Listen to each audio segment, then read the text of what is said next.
The first sound wasn't a gunshot. It was a crack, the wooden kind. Someone hit a baseball, and for a second, everyone froze. The air on Okinawa that day felt alive and rotten at once, thick with humidity, salt, and the smell of canvas that had soaked up too much sweat. Summer, 1945. The war was almost over, though no one dared believe it. Camp No. 14 sat behind a line of rusting barbed wire on the island's southern edge, where the jungle met the sea. The 132nd Infantry's records were neat: 60 prisoners to a tent, guards rotated every 6 hours. The reality was chaos dressed in routine. Men spoke in whispers, moved like ghosts. Sergeant Bill Harper hadn't slept properly in weeks. His uniform clung to his skin, his nerves stretched thin by the silence that came after battle. He'd fought through Saipan and thought he'd seen every way a man could break. But here, in this stifling camp, surrounded by defeated faces, the quiet felt heavier than any gunfire. The prisoners rarely looked up. When they did, their eyes slid over the guards like through smoke, seeing everything, forgiving nothing. That afternoon the air was so still it hummed. The clouds promised rain but held it back, as if waiting for permission.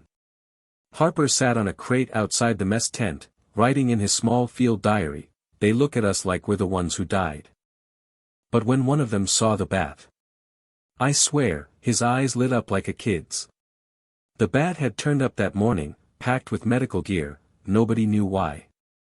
American ashwood, cracked and sun-bleached, initials carved near the handle, J.R.H. Harper ran his thumb along the groove. He hadn't touched a bat since before the war, back in Kansas, when his brother still threw curveballs at sunset. Private Jenkins, a tall kid from Missouri, kicked at the dirt nearby, trying to look busy. Harper asked if he played. Jenkins nodded, sheepish, and fished a scuffed baseball from the same crate. The leather was split, but it held together. They stepped into the open yard, where the ground was packed hard by boots and dust. A strange impulse, maybe boredom, maybe something like longing, pushed Harper to toss the ball. The sound of wood striking leather echoed through the camp, clean and sharp. Every head turned. Even the wind seemed to pause. The ball bounced against the inner fence, rolled to a stop beside a Japanese prisoner who stood motionless, eyes fixed on it. Then came the murmuring, quick, uncertain Japanese voices. One of them, an older man with sharp cheekbones and a soldier's posture, stepped forward. His uniform hung loose, but his presence didn't. He looked at Harper, then at the bat, and said something quiet to the interpreter. Corporal Dwyer hesitated before translating, they want to play." The word seemed impossible. A few guards laughed nervously, others stared, unsure if they'd misheard. The old man didn't smile. He waited, head bowed slightly, as if offering something sacred. Behind him, other prisoners stirred, cautious, restless, alive in a way Harper hadn't seen before.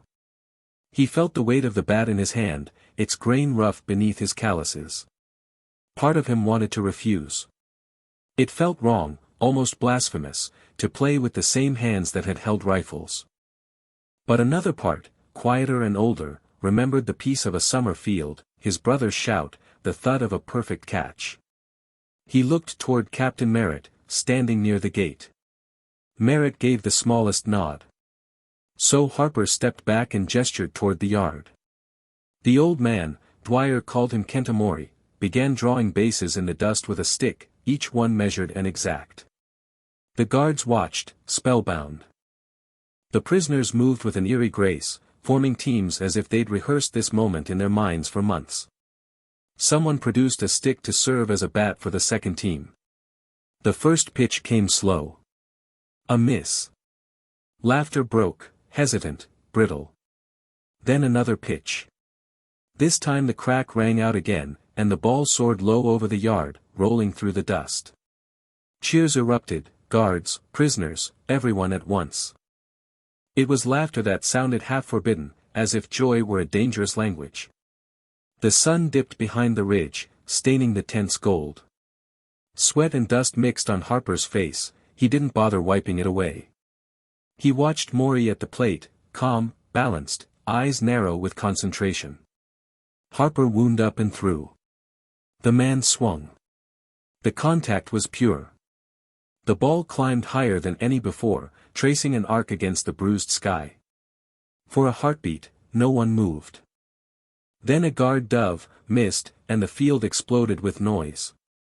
Even the men behind the wire were clapping, some shouting words no one translated. Harper felt something strange rise in his chest, not victory, not pride, something raw. Humanity, maybe. The wire didn't look so sharp anymore. The bat, dusty and cracked, lay between them like a truce no one had signed. Then the wind changed. The smell of rain thickened, metallic and close. The camp quieted again, as if remembering itself. Harper looked toward the horizon where the clouds hung heavy. A metal rattle echoed from the gate, the kind that means someone's coming. Every head turned. The air froze between heartbeats. Harper still held the ball, his fingers pressed deep into the worn seams. He lifted his arm, ready for another pitch. But the feeling in his gut had changed. Something was about to happen, something that had nothing to do with baseball. The ball left his hand. For the briefest moment, before the bat could swing, the world held its breath. Baseball instead of war. But who would truly win this game? Where are you watching from? Let me know in the comments below, and don't forget to subscribe to this channel. It wasn't a baseball field. It was a prison yard surrounded by barbed wire. Yet someone drew bases in the dust, perfect, like they'd done it 1,000 times before.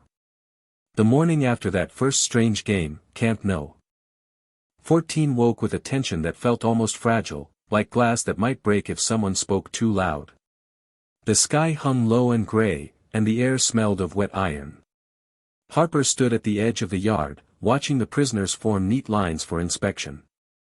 No one mentioned what had happened the day before. But everyone remembered it. By the official report of the Ziv Corps, the camp held 9,432 prisoners that summer. Discipline, strict. Contact, minimal. And yet, on the afternoon of June 29, Captain Robert S. Merritt had authorized something unprecedented, friendly recreation, the report called it, 2 words so ordinary they hid what it really was. For the first time since the invasion, Japanese prisoners and American soldiers would play together, not fight. The same yard where executions had been whispered about was now marked with a diamond of dust. Someone had drawn it again, exactly as before. The lines were straight, the bases measured with military precision. The bat leaned against a post like a flag without a country. Harper didn't remember volunteering. Maybe no one did. The moment just happened. The teams formed naturally, 14 Americans, 14 Japanese. Kenta Mori, the quiet man with a coach's bearing, was the first to step forward. Dwyer, the interpreter, told Harper that before the war, Mori had trained high school teams in Nagoya. He taught boys, Dwyer said. Not soldiers. Boys.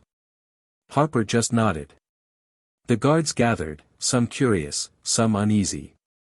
No one knew if this was allowed or just temporarily forgiven. Jenkins from Missouri laced his boots tighter and muttered, "Guess it's time to see if ghosts can play." The first pitch cut through the heavy air. The sound, that clean pop of leather meeting wood, pulled everyone closer. Even the prisoners at the fence, those who hadn't been chosen, leaned forward as if pulled by gravity. The game began slow, cautious, like a language they were all trying to remember. Harper watched Mori on the mound, his movements smooth, practiced. The man had a pitcher's patience. He wound up, threw, and the ball curved with impossible grace. Jenkins swung and missed. Laughter erupted, not mocking, just alive. The sound startled the guards. It had been weeks since they'd heard laughter that didn't sound forced. Next pitch, contact. The ball skidded into left field, and a barefoot prisoner chased it down, his face splitting into a grin when he made the throw. Harper clapped before realizing what he was doing. So did others. The applause spread like fire through dry grass. Then something shifted. It stopped being us and them. For a few innings, it was just men and rules and dust. Harper found himself shouting encouragement to a Japanese catcher who made a perfect tag at home. Even Maury smiled when the Americans turned a clean double play. But beneath it all, a different tension built. Harper could feel it in the quiet between innings, the kind that reminded him war wasn't gone, just hiding. He thought of his brother on Saipan, of the telegram that had arrived folded and cold. He tried not to look at Maury too long. But when their eyes met, something unspoken passed, not peace, not forgiveness, just recognition. Midway through the game, a scuffle broke out. A prisoner slid into second too hard, kicking up dust and hitting the guard covering the base. The guard, Dawson, shoved him back on instinct. The yard froze. No one breathed. The Japanese runner stayed on the ground, palms open. Then Dawson, red-faced, trembling, reached out his hand. The prisoner took it. A collective sigh rolled through the yard.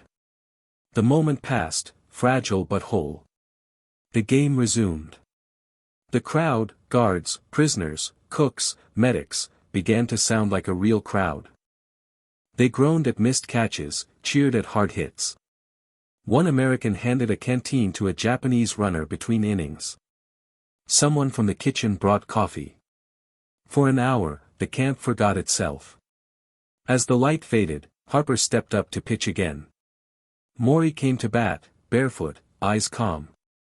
The yard quieted. Harper threw low and fast. Maury swung. The sound cracked through the camp like lightning. The ball shot toward the far fence, bounced once, and tangled in the wire. The prisoners roared, even the guards cheered. For a few seconds, no one remembered which side they were on. Then, silence. The sound died faster than it had come. The laughter thinned into whispers. A radio crackled near the command tent, spitting static and something urgent in the background. Merritt, the captain, turned sharply, his expression hardening. The interpreter froze mid-word. The crowd began to sense it, the change in air pressure, the way the guards suddenly stiffened. Jenkins dropped his glove. From the direction of the coast came a faint mechanical buzz. Planes, maybe. Or something worse. The ball still hung in the wire, spinning slowly. Merritt shouted for silence. The wind shifted, carrying the smell of smoke from somewhere beyond the ridge. No one moved. The game was over, though no one had called it. And as the first horn blared from headquarters, 3 short bursts, a pause, then 3 more, Harper realized this day would never be written as friendly recreation. It would be remembered as the moment before everything changed. He looked up. The prisoners were staring east, toward the horizon. Not in fear, in knowing. Outside the wire, something had happened. And it was already too late to stop it. The game stopped mid-inning. The sky, silent, unnaturally so. Then someone whispered, "Planes. Coming from the east." The words moved through the yard like a chill. Bats lowered. Gloves sagged against thighs.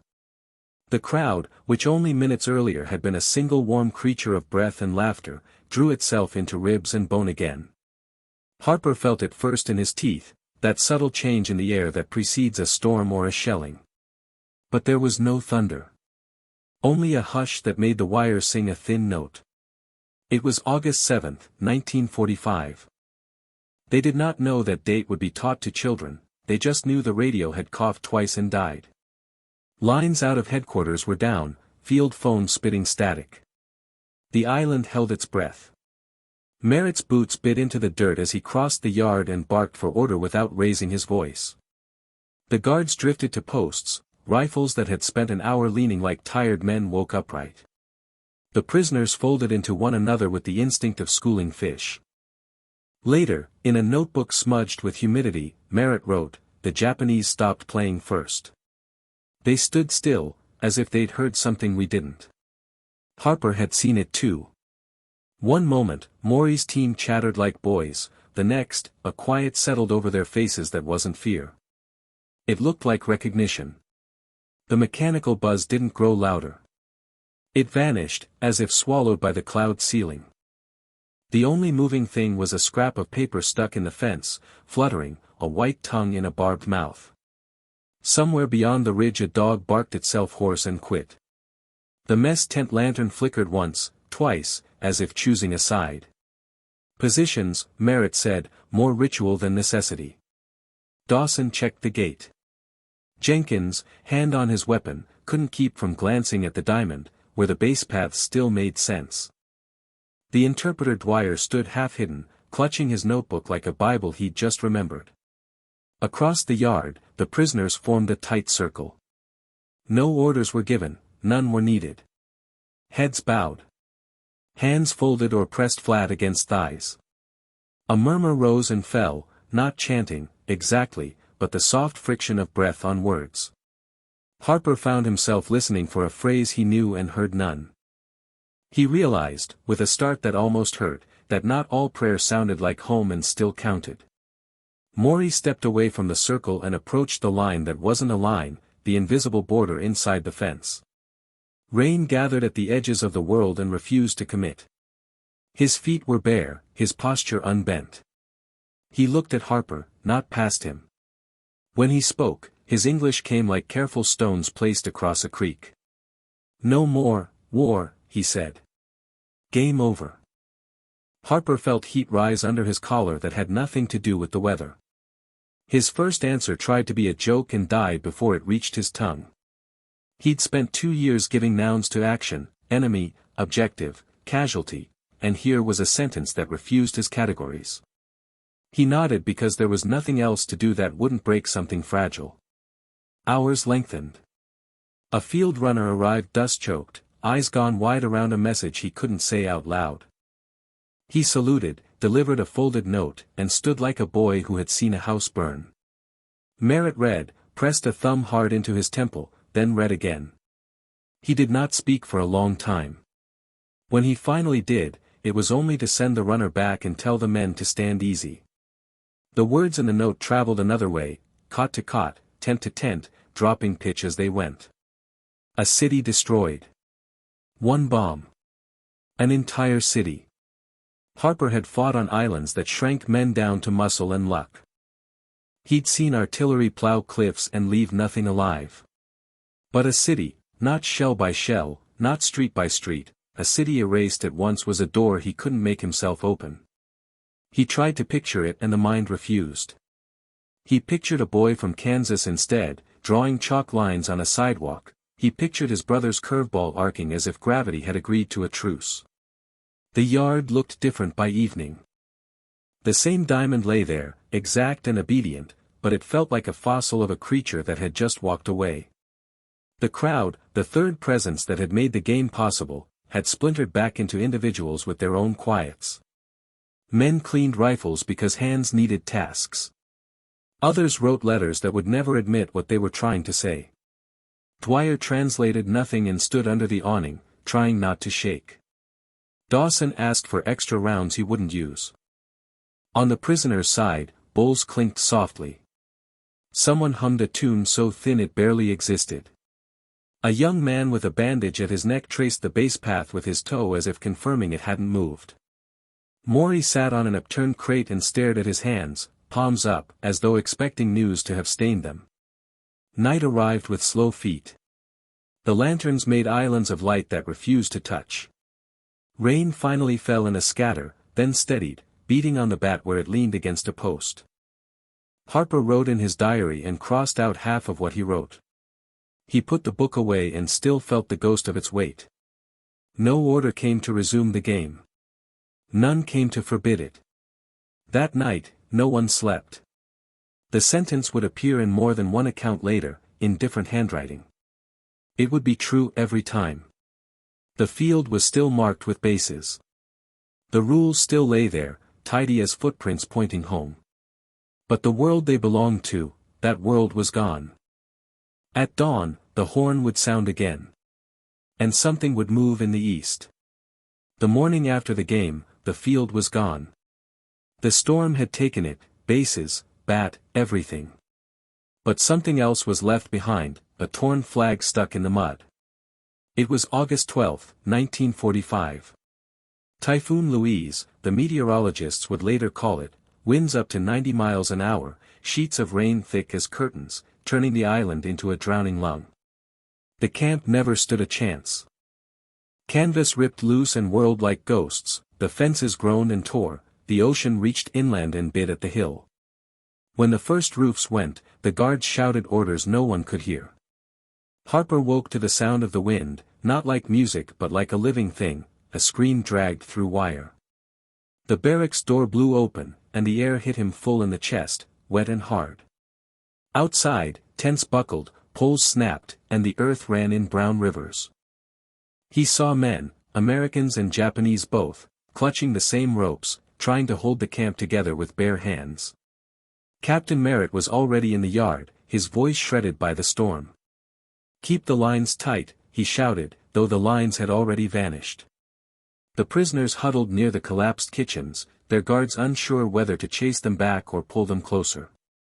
Harper grabbed Jenkins by the collar before the wind could take him. They crawled toward the central trench, the only shelter left. In his later report, Merritt would write, "We thought they'd try to escape. Instead, they helped us dig trenches." And they did. Barefoot, soaked to the bone, the Japanese prisoners dropped to their knees beside the Americans, clawing at the mud with shovels and bare hands. The earth slid faster than they could move it, filling the holes they dug, but they kept going. One of them, Harper recognized Maury by the shape of his shoulders, tore off his own shirt to bind a wound on a soldier's leg. Lightning split the sky in a sheet of white, showing the camp for what it was, a mess of broken poles, bent metal, and men who could no longer tell uniform from uniform.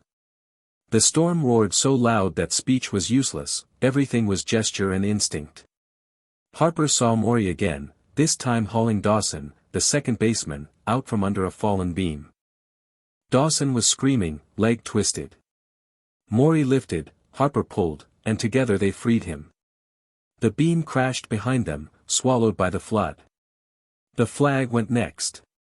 It tore free from its pole and skated through the rain like a wounded bird. Harper watched it whip away into the chaos. Then, through the haze of water, he saw a figure stumble after it, one of the prisoners. The man ran half-blind, caught the flag before it sank into the trench, and dragged it back. Wind nearly took him off his feet, but he pressed on, driven by something no order could command. When he reached the shattered mast, he tied the cloth back in place with trembling hands. For a long moment, no one moved. Rain hammered down, thunder rolled, and that ragged flag snapped in the wind, red and white against gray. A Japanese prisoner had just raised the American flag. Harper felt something collapse inside him, pride, shame, gratitude, he couldn't tell where one ended and the other began. When the storm eased, silence came slow. The sea retreated, leaving the yard slick and ruined. Men crawled from trenches like survivors of the same shipwreck. The guards counted heads by lantern light. Some prisoners had vanished under the debris, others helped lift beams and dig for the living. The wire lay twisted in the mud, useless now. At dawn, the wind was gone. Only the wreckage remained, tents flattened, crates floating in puddles, rifles rusting where they'd fallen. The flag still clung to its splintered pole, waterlogged but upright. Harper found Maury sitting in the open, breathing hard, eyes half closed. Neither spoke. They didn't have to. Later, in his diary, Harper would write, "That day, I realized, they didn't lose the war, we all did." The guards finished their count as the sun rose, turning the mud gold. Merritt looked at the ledger, frowned, and counted again. One number didn't match. One prisoner was missing. They searched the wreckage twice. Nothing. No footprints, no sign of escape. Only the flooded yard, the smell of salt, and the soft buzz of flies returning to what was left. Then Harper saw it, near the trench where the flag had been retied. Lines drawn in the mud, simple and exact. 4 bases. A diamond. Someone had marked the field again. They said Maury escaped. But no one ever saw him leave. No footprints, no signs. Just that quiet diamond in the dirt after the storm, 4 bases pressed into mud as neatly as a signature. The wire lay twisted, the flag hung heavy with rain, and Merritt's men went tent to tent with a ledger that wouldn't balance. One name refused to answer. 3 days later, when the radios began coughing words again, the military police wrote the first version of the truth. The report was dated August 16, 1945, SGT. Kenta Mori presumed escaped during Typhoon Louise. Likely exploited loss of perimeter integrity. 2 lines, stamped and filed. Before anyone could chase the rumor to the shore, another message swept in from a different sky. Japan had announced surrender. Orders shifted from holding to processing, searches were deprioritized. Paper moved faster than people could. Merritt wouldn't let it settle. He held the report in one hand like a misdealt card. Why run when the gate is about to open? He wrote in his notes, not as an officer but as a man who had watched a prisoner raise a foreign flag in a storm. He walked the yard at dusk, stopping where the bases had been drawn, till finding the lines even after the sun burned them dry. If he'd wanted out, he said to Harper, he could have vanished before breakfast. He stayed through wind that tried to erase us. Guilt worked under Harper's ribs like a wire. He'd been the last to speak to Maury, that was true. The conversation lived in his notebook and in the air between them, precise and stubborn. Maury had stood at the fence the evening after the typhoon, sleeves rolled, hands split from rope and shovel. The field was a rumor at their feet. In baseball, he'd said slowly, reaching for the right English, the game ends when both teams shake hands. Not before. Harper had nodded as if he understood, then turned away to help count canteens, and the moment had ended like a pitch that never found the plate. Patrols still went out. They moved along the coast, where the storm had chewed the land down to splinters. The sea had flung back its refuse, poles, crates, a door with half a hinge, twisted wire, a child's sandal that didn't belong to any ledger. 3 days after the report, Jenkins flagged Harper from a tumble of driftwood. "Sir," he called, voice low, "you need to see this." It was the rib of a small boat, scarred and swollen from the sea. On the inner curve, where a palm might rest, someone had cut a rough circle with 2 seams, not a letter, not a number. A baseball, knifed into the grain with a patient hand. The mark was fresh enough to raise splinters. Jenkins looked at Harper like he was asking permission to believe. "Could be anyone," he said, though he didn't sound convinced. The tide sighed around their boots. Harper touched the carving and felt the sting of salt in the cut of his fingertip. He didn't log it. He slipped the broken piece into his jacket under the eyes of a sky that pretended not to notice. Back at camp he wrapped it in a rag, slid it into the bottom of his footlocker, and told no one. He could not explain the decision to himself. Maybe it was superstition. Maybe it was ownership.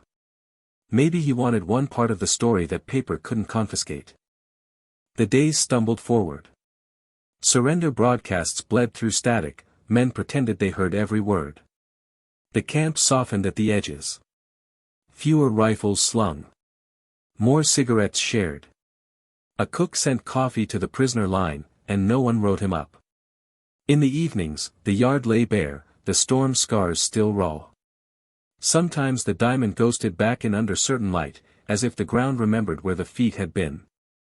No one drew it again. Not in daylight. Merritt kept asking, why would he run?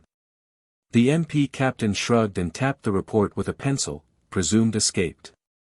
Language neat as a stitched wound. The truth, meanwhile, wandered off like smoke. Harper carried the boat rib in his pocket when he walked perimeter alone. He'd rubbed the carved stitches with his thumb until his skin grew smooth there. In his diary he wrote sentences that ended before they reached verbs. Saw Maury lift Dawson. Saw flag go up. He crossed out the lines that looked like prayer and left the rest. Some nights he woke to the wind picking at the tent like fingers and heard the clean, impossible crack of bat on ball. It wasn't there, of course. The yard was a spill of mud and wire and resilient weeds. But the sound lived somewhere between his ears and his throat. He would sit up, heart racing, and turn his head toward the fence before he could stop himself, certain he'd see a barefoot figure setting his feet in the batter's box that the rain had erased. The ledger closed on camp number 14 that month. Boxes shipped. Men reassigned. The war was a verb learning its past tense. One line in one report kept its place, presumed escaped. The word presumed did a lot of work for very little ink. Jenkins asked once, quietly, if they'd ever find out for sure. Harper didn't answer. He touched the wood in his pocket and felt its stubborn curve press back. A boat, a storm, a mark. A man who said the game ends when hands meet. The sea kept its own records. The camp learned to stop listening for them. The war was over, people said. Processing, repatriation, paperwork. The men packed memories the way they packed kit, folding what wouldn't fold, pretending the rest would fit. Yet every time a bat cracked in the distance, at the dock where sailors killed an hour, in a village where kids used a broomstick and a taped cork ball, Harper's head turned before the sound was done traveling, as if sound could deliver an answer faster than a letter. He never saw Maury in that yard again. But the diamond kept showing up, on the edge of his vision, in the pattern of sleeping tents, in the shape the moon made when clouds worried it thin. And once, just before dawn, he found 4 new footprints where home plate would be, pressed so lightly they vanished when the first breeze came. In 1965, a brown envelope arrived at the U.S. Embassy in Tokyo. No return address. Inside, a single black and white photograph. 4 men, smiling on a muddy field. 2 Americans. 2 Japanese. Behind them, a crooked fence and a flag hanging still. And on the back, in shaky English, "We finished the game." At first, the clerk thought it was a hoax. But the image had weight, the kind of silence that follows truth. Weeks later, the envelope reached a retired officer in Kansas, Captain Robert Merritt. He opened it at his kitchen table, hands trembling, heart pounding like he was back in the Pacific. A typed note came with it: "We thought you should know what happened to Sergeant Kenta Mori." The letter unraveled a 20-year mystery. After Typhoon Louise destroyed Camp No. 14, the surviving prisoners had been transferred to a facility on Kyushu. In the transport records, one name stood out: Mori, Kenta, 3rd Infantry, Nagoya District. He hadn't escaped at all. He'd simply been moved, lost in the shuffle of surrender. From the municipal archives of Nagoya came the rest of the story: returned home October 1945. Opened youth baseball school, 1946. A small note beneath it read, "Teaches discipline, fairness, respect." No mention of war. No mention of prison. Just a man and a field. On the wall of that little school hung a faded photograph. Rain-spotted, curled at the corners, but unmistakable, an American sergeant holding a bat beside a group of men in tattered uniforms. The outline of 4 bases behind them. Underneath, written in careful Japanese, Camp No. 14, Okinawa, 1945. When Merritt saw the image in a newspaper article, he sent a copy to Harper. By then, Sergeant Bill Harper lived quietly outside Wichita, half-blind, the war folded inside him like an old map. The package arrived with no letter, just the picture. Harper laid it on the table, turned on the lamp, and looked for a long time. He recognized Mori immediately, older now, thinner, wearing a clean white shirt and that same stillness in his eyes. Around him were children, barefoot, holding gloves too big for their hands. Behind them, the dirt field was marked with perfect bases.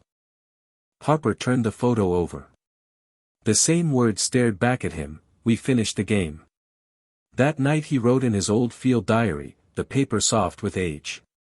"Maybe we didn't win that day," he wrote. "Maybe we learned how not to lose." He closed the book and didn't open it again. Historians would later confirm it, through reports, archives, and local interviews. Mori had survived the war, returned home, and built something simple from its wreckage. He never spoke publicly about the camp. When asked why he chose baseball, he'd smile and say, "Because it teaches you to wait for the next pitch." Harper never met him again. But sometimes, when a game played on the radio, he'd pause mid-sentence and tilt his head, listening for the sound of a wooden bat hitting leather, that clean, impossible crack that could still lift the weight off the years. The embassy kept the original photo. A copy hangs in Nagoya to this day, in a small school surrounded by noise and laughter. The children don't know the names of the men in it. They just know the story their teacher tells, that once, in a war, two teams played one unfinished game. No medals were given. No speeches made. Only a picture, proof that, for a single moment, enemies stopped being enemies long enough to remember how to play. And maybe that's all peace ever really is.